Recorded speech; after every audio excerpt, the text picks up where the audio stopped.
तुम चाहती हो कि मैं ये बात किसी को न बताऊं तो आज रात तुम्हें मेरे कमरे में सोना होगा। ये सुनकर मैं स्तब्ध रह गई। विशाल ने मुझसे ऐसा प्रस्ताव क्यों रखा?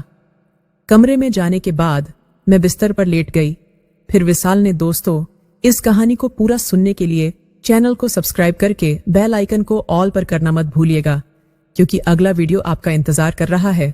तो चलिए कहानी को आगे बढ़ाते हैं। मेरा नाम रीना है, मेरी उम्र 19 साल है और मैं एक बड़े परिवार में रहती हूँ। मेरे भाई विशाल की उम्र 24 साल है और हम दोनों शहर में एक साथ रहते हैं। हमारा रिश्ता बहुत गहरा है। हम एक दूसरे के साथ मजाक और मस्ती करते रहते हैं। विशाल हमेशा कुछ न कुछ शरारतें करता रहता है और मैं भी उसकी बातों को मजाक में ले लेती हूं। एक दिन की बात है जब विशाल ने एक मजाक किया जो मेरे लिए थोड़ा अजीब और चिंताजनक था। उसने मुझसे कहा, मैंने तुम्हें कॉलेज के लड़के के साथ होटल में देखा है। उसका चेहरा बिल्कुल गंभीर था और मुझे समझ नहीं आया कि वह मजाक कर रहा है या सच बोल रहा है। मैं उस समय हंस तो दी, लेकिन उसके बाद मेरी रातों की नींद उड़ गई। मैं सोचती रही कि विशाल ने ऐसा मजाक क्यों किया। क्या उसने सच में कुछ देखा था या वह सिर्फ मुझे परेशान कर रहा था? कुछ दिन बाद हमारे परिवार में बुआ के घर शादी थी।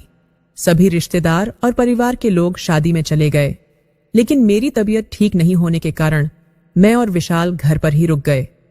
उस रात कुछ अजीब हुआ। विशाल ने फिर से मुझसे मजाक किया, लेकिन इस बार उसकी आवाज में वही गंभीरता थी। उसने कहा, मैंने कुछ ऐसा देखा है जो तुम्हारे लिए जानना जरूरी है। मेरी धड़कन तेज हो गई और मैंने उससे पूछा, क्या देखा है? जब विशाल ने मुझसे कहा कि उसने मुझे होटल के बाहर उसी लड़के के साथ देखा था, तो मैं भीतर तक हिल गई। मेरे मन में हलचल मच गई और मैंने तुरंत उससे पूछा, क्या तुम सच कह रहे हो? विशाल के चेहरे पर कोई भाव नहीं था। उसकी आंखों में गंभीरता थी, जिससे मेरी घबराहट और बढ़ गई।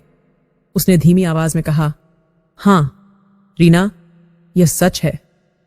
मैं पूरी तरह से हताश हो गई। मेरा मन घबराने लगा और दिमाग में तरह तरह के विचार आने लगे। अगर यह बात घर में किसी को पता चली तो क्या होगा? हमारे परिवार में यह बात एक बड़ी समस्या खड़ी कर सकती है। मैंने विशाल से तुरंत अनुरोध किया, कृपया ये बात घर में किसी को मत बताना। मेरी आवाज में अनुनय था और मैंने उसकी आंखों में देखकर उसे मनाने की कोशिश की, लेकिन विशाल के चेहरे पर अचानक एक अजीब सी मुस्कान आ गई। उसने ठंडी आवाज में कहा, मैं तो सबको बता दूंगा। उसका यह कहना मेरे लिए जैसे एक बिजली के झटके के समान था। मेरी चिंता और बढ़ गई। मैंने फिर से उससे निवेदन किया, कृपया ऐसा मत करो विशाल, इससे बहुत सारी समस्याएं हो सकती हैं। मुझे समझ नहीं आ रहा था कि विशाल ऐसा क्यों कर रहा है। उसने कभी भी इस तरह की बातें नहीं की थीं। उसकी आंखों में एक अजीब सी चमक थी और फिर उसने एक शर्त रख दी। उसने कहा, अगर तुम चाहती हो कि मैं यह बात किसी को न बताऊं तो आज रात तुम्हें मेरे कमरे में सोना होगा। यह सुनकर मैं स्तब्ध रह गई। विशाल ने मुझसे ऐसा प्रस्ताव क्यों रखा? क्या वह सिर्फ मजाक कर रहा था या इसके पीछे कुछ और था? उसकी इस शर्त ने मुझे अंदर तक हिलाकर रख दिया।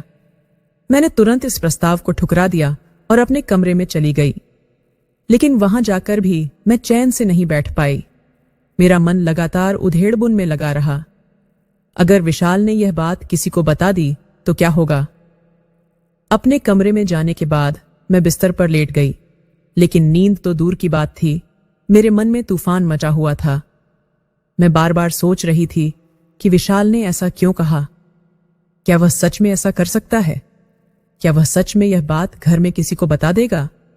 मैंने सोचा कि अगर यह बात बाहर निकल गई तो मेरे लिए स्थिति कितनी मुश्किल हो जाएगी। मेरे दिमाग में विचारों का बवंडर चल रहा था। क्या मैं इस समस्या का सामना कर सकती हूं? क्या मुझे विशाल की शर्त माननी चाहिए? लेकिन अगर मैं उसकी बात मान भी लेती हूं तो क्या यह सही होगा? इस स्थिति से बाहर निकलने का कोई रास्ता मुझे नहीं सूझ रहा था। लगभग 1 घंटे तक मैं अपने कमरे में बैठी रही, लेकिन किसी भी नतीजे पर नहीं पहुंच सकी। मेरे मन में हर तरफ अंधकार ही अंधकार था। मुझे कोई रास्ता नहीं दिख रहा था। आखिरकार मैंने सोचा कि शायद यह एकमात्र तरीका है जिससे मैं इस स्थिति को संभाल सकती हूं। मैंने सोचा कि अगर मैंने विशाल की बात मान ली तो वह यह बात किसी को नहीं बताएगा और मैं इस समस्या से बच जाऊंगी। मैं धीरे धीरे उठी और अपने कदम विशाल के कमरे की ओर बढ़ा दिए। मेरे मन में एक अजीब सी घबराहट थी, लेकिन मैं अपने आप को समझा रही थी कि यह सिर्फ एक रात की बात है। जब मैंने विशाल के कमरे का दरवाजा खोला तो वह मेरी ओर देखकर मुस्कुराया। उसकी मुस्कान में एक अजीब सा संतोष था, जैसे उसने वह पा लिया हो जो वह चाहता था। उसने कहा, तो तुमने मान लिया। मैंने कोई जवाब नहीं दिया और चुपचाप उसके कमरे में चली गई। मेरे मन में असमंजस और घबराहट थी, लेकिन मैंने इसे छिपाने की कोशिश की। उस रात हम दोनों एक ही कमरे में सोए। विशाल ने अपने बिस्तर के एक कोने की ओर इशारा किया, जहां मुझे सोना था। मैं बिना कुछ कहे वहां जाकर लेट गई। विशाल ने बत्ती बुझा दी और कमरे में सन्नाटा छा गया। मेरा मन अशांत था।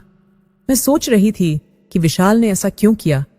क्या वह मुझे डराना चाहता था या फिर उसके मन में कुछ और था। मुझे समझ नहीं आ रहा था कि विशाल ने ऐसी शर्त क्यों रखी और क्या इसके पीछे उसकी कोई और मंशा थी। रात का समय था और कमरे में गहरा सन्नाटा छाया हुआ था। विशाल और मैं एक ही कमरे में थे। मेरे मन में असमंजस और उलझन थी। मैंने खुद को सुलाने की कोशिश की, लेकिन दिमाग में विचारों का बवंडर मचा हुआ था। विशाल ने मुझे क्यों बुलाया? उसने क्यों कहा कि मैं उसके कमरे में सोऊं? क्या उसके मन में कुछ और है? विशाल की नजरें बार बार मुझ पर पड़ रही थीं। वह चुपचाप मेरी ओर देख रहा था, लेकिन उसकी निगाहों में कुछ और ही था। मैंने उसे नजरअंदाज करने की कोशिश की, लेकिन उसकी निगाहों की गर्मी को महसूस कर रही थी। जैसे जैसे रात बढ़ती गई, विशाल का धैर्य भी खत्म होने लगा। वह मेरे पास आया और धीरे धीरे मेरे बालों को सहलाने लगा। मेरे शरीर में अजीब सी कंपी दौड़ गई और मेरे दिल की धड़कनें तेज हो गईं। मैं अभी भी आंखें बंद की रही, लेकिन मेरी सांसें तेज हो गईं। विशाल ने धीरे धीरे मेरे चेहरे के पास अपना चेहरा लाया और फिर उसने मुझे चूम लिया। इस चूमने के साथ ही मेरा मन एक अजीब से एहसास में डूब गया। मैं अब भी स्तब्ध थी, लेकिन विरोध नहीं कर पाई। मैंने अपनी आंखें खोल दी और विशाल की आंखों में देखा। उसमें एक अजीब सी चमक थी जो मुझे और उलझन में डाल रही थी। विशाल ने मेरी आंखों में झांकते हुए फिर से मुझे चूमा। इस बार मैंने भी उसका साथ दिया और हम दोनों एक दूसरे को चूमते रहे। उस रात मैं उसके साथ पूरी तरह से खो गई। ये सब मेरे लिए नया था और मैं समझ नहीं पा रही थी कि मेरे साथ क्या हो रहा है। रात का समय तेजी से बीत रहा था और हम दोनों एक दूसरे में खोए हुए थे। मेरा मन अशांत था, लेकिन मैंने खुद को उसके हवाले कर दिया। विशाल ने धीरे धीरे मुझे अपनी बाहों में समेट लिया और हम दोनों के बीच की दूरी खत्म हो गई।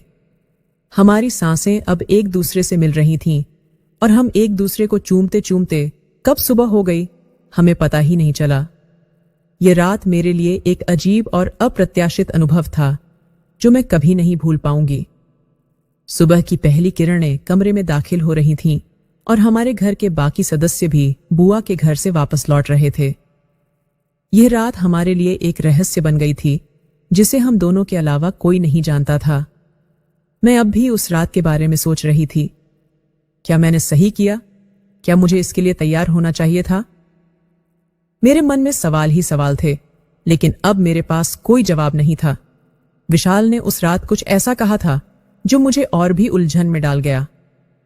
सुबह के समय विशाल ने मुझसे कहा, रीना, तुम्हें पता है, अगर तुमने मेरी बात मानी तो यह हमारा राज्य रहेगा।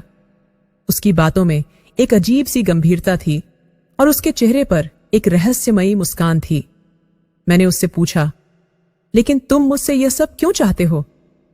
उसने मेरी आंखों में गहराई से देखते हुए कहा, तुम ये नहीं समझोगी, लेकिन यह रात हमारे रिश्ते को एक नए मोड़ पर ले आई है। अब हमारे बीच कुछ ऐसा है जो किसी और के पास नहीं है। विशाल की बातों ने मुझे और उलझा दिया।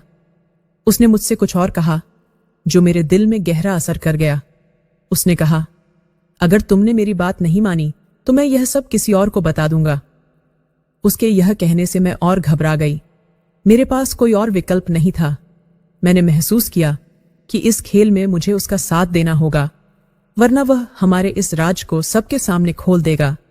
मेरे मन में डर और उलझन थी, लेकिन अब मुझे इस खेल में उसकी चालों के अनुसार चलना था।